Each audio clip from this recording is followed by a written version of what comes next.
Bonjour à tous, merci de suivre RTI 1. Bienvenue dans ce 6h30. Le gouvernement ivoirien et le COSIM réitèrent leur engagement commun à œuvrer pour la paix et la cohésion sociale en cette année électorale.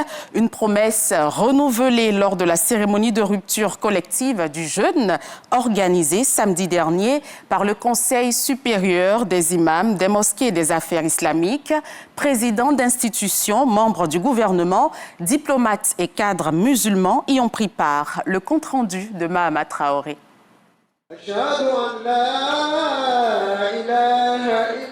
Après une journée de privation, boire et manger est désormais permis aux musulmans. Cette rupture de jeûne, organisée par le Conseil supérieur des imams des mosquées et des affaires islamiques COSIM, a la particularité de réunir présidents d'institutions, membres du gouvernement, corps diplomatique et cadres musulmans. Devenu une tradition chaque Ramadan, ce moment de communion spirituelle est aussi l'occasion pour l'instance religieuse de réitérer son engagement à œuvrer à la bonne marche du pays.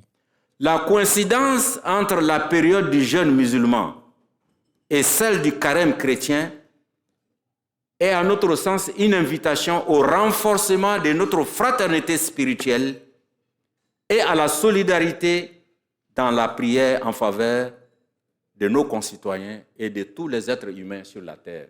L'année 2025 étant une année électorale en Côte d'Ivoire, nous devons, nous tous et toutes, faire nôtre les valeurs de paix, de cohésion sociale, afin que notre pays en sorte encore plus fort et plus uni, qu'Allah nous y aide, Inch'Allah.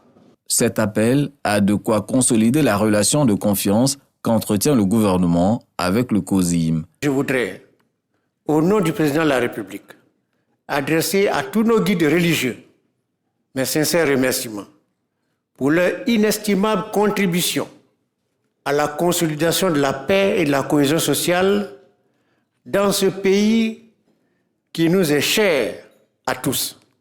Je voudrais également vous engager, comme à l'accoutumée, à continuer d'élever de pieuses et ferventes prières afin que les élections présidentielles à venir puissent se dérouler sans incident, donnant ainsi tort aux oiseaux de mauvais augure et autres prédictions les plus alarmistes. Profitant de l'occasion, le guide de la communauté musulmane exhorte les cadres musulmans à continuer de soutenir les projets sociaux portés par le COSIM dans les secteurs de l'éducation, de la santé et de l'humanitaire. Elles ne sont ni sous les feux des projecteurs, ni en tête d'affiche, mais leur travail est indispensable au sein du groupe RTI. Réalisatrice, script, chargée de production, caméra-woman, maquilleuse, exploitante téléprompteur, elles constituent les piliers invisibles de la radiodiffusion télévision ivoirienne à la faveur de la Journée internationale des droits des femmes célébrée le 8 mars de chaque année. Ces travailleuses qui allient rigueur et passion et qui contribuent chaque jour au succès de la RTI ont été mises en lumière dans ce reportage de Sidonie Davila. Régie A. C'est ici le centre névralgique du JT. Attention, lecture. C'est par cette alerte que la script du jour, Awa Diomandé, donne le top départ de la mise à l'antenne du journal télévisé. Regard rivé sur les écrans et les doigts sur le panel de l'intercom, elle est la gardienne du temps.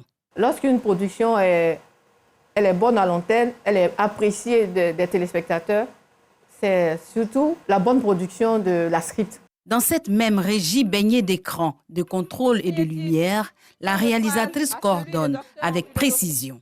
C'est la chef d'orchestre. Notre intégration n'a pas été facile parce que les gens se disaient que ce n'est pas un poste pour la femme. Et nous, on a dit non, mettez-nous à l'épreuve et vous allez voir. Effectivement, on a appris et puis aujourd'hui, c'est nous qui assurons la relève. Ce qu'on demande, c'est la maîtrise de soi, la disponibilité et puis il faut aimer ce que tu viens faire ici. Ces femmes, piliers invisibles de la RTI, ne sont que des exemples, parmi tant d'autres.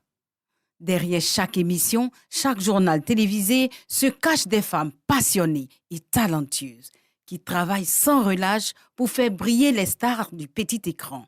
Mon métier consiste à apprêter un invité qui doit passer sur le plateau pour le présentateur, pour sa prestation.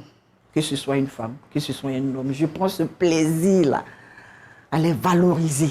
À la faveur de la Journée internationale des droits de la femme, nous vous emmenons dans les coulisses de la radio-télévision ivoirienne.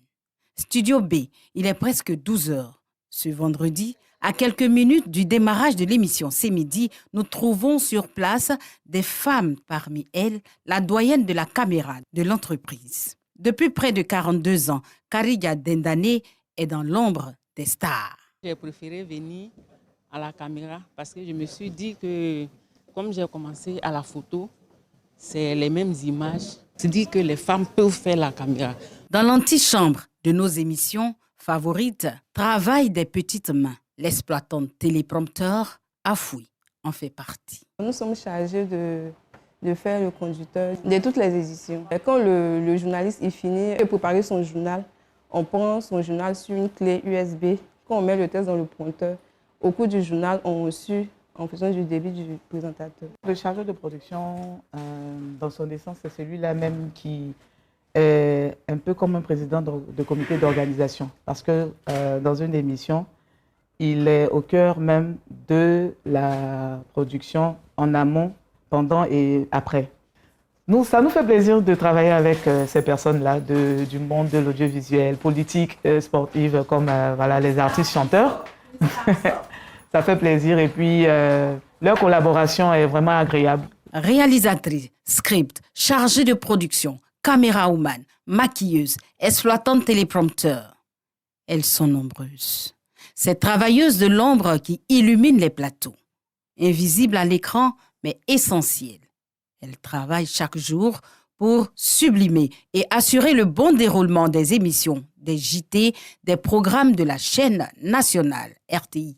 En cette période dédiée aux femmes, leur mise en lumière est un hommage à leur persévérance, leur engagement et leur talent.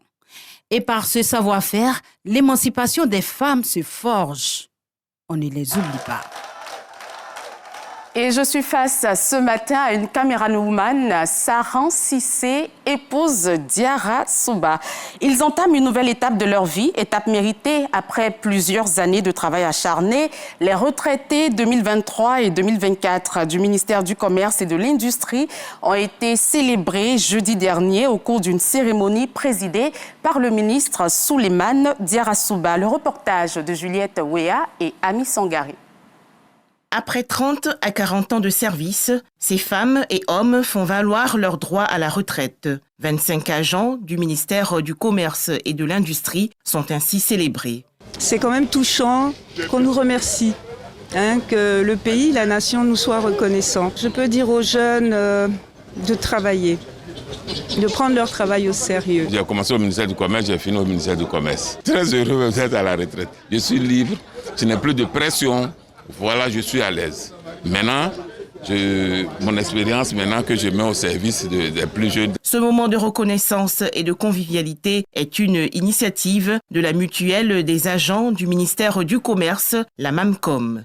Le ministre du Commerce et de l'Industrie, Souleymane Diarra Souba, a souligné l'engagement, le dévouement et le professionnalisme des 25 agents admis à la retraite. Vous avez contribué de manière significative à la mise en œuvre de politiques cruciales pour la modernisation du commerce, de l'artisanat, le développement industriel, la promotion des PME et la protection des consommateurs. Aujourd'hui, le secteur du commerce, c'est 15% du produit intérieur brut de la Côte d'Ivoire. Le secteur de l'industrie, c'est 26% du produit intérieur brut de la Côte d'Ivoire, et ce, grâce à vous. En Côte d'Ivoire, l'âge de la retraite est aménagé comme suit. De 57 à 60 ans pour les fonctionnaires de la catégorie D à la catégorie A, grade A3, et de 60 à 65 ans pour les fonctionnaires de la catégorie A, grade A4 à A7. Allons dans la région du Poro, à Korogo, 160 jeunes conducteurs et propriétaires de mototaxis ont reçu des engins neufs des mains du ministre des Mines, du Pétrole et de l'Énergie, Mamadou Sangafoa Coulibaly. Cette action leur offre l'occasion de rester sur place, de se prendre en charge et de subvenir aux besoins de leur famille. Soro Corona. 160 motos remises à des jeunes conducteurs et propriétaires de mototaxis de la région du Poro.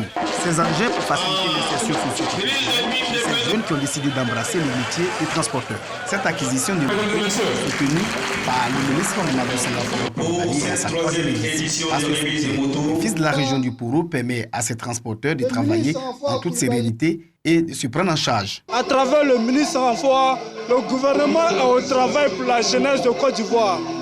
Et à travers cette action de don de moto, les jeunes de Korogo vont pouvoir travailler. Ils auront une activité, une occupation. Ils pourront nourrir leur famille. C'est plus de 1500 familles qui bénéficient directement et indirectement. C'est un mot de remerciement, toujours à l'endroit du ministre Sangafoa. Le représentant du maire de la commune de Korogo et le chef du canton félicite Mamadou Sangafoa Coulibaly pour l'accompagnement qu'il ne cesse d'apporter à ses jeunes frères. Le ministre des Mines, du Pétrole et de l'Énergie encourage ces jeunes qui ont décidé de rester sur place pour se réaliser. Je voudrais saluer votre courage.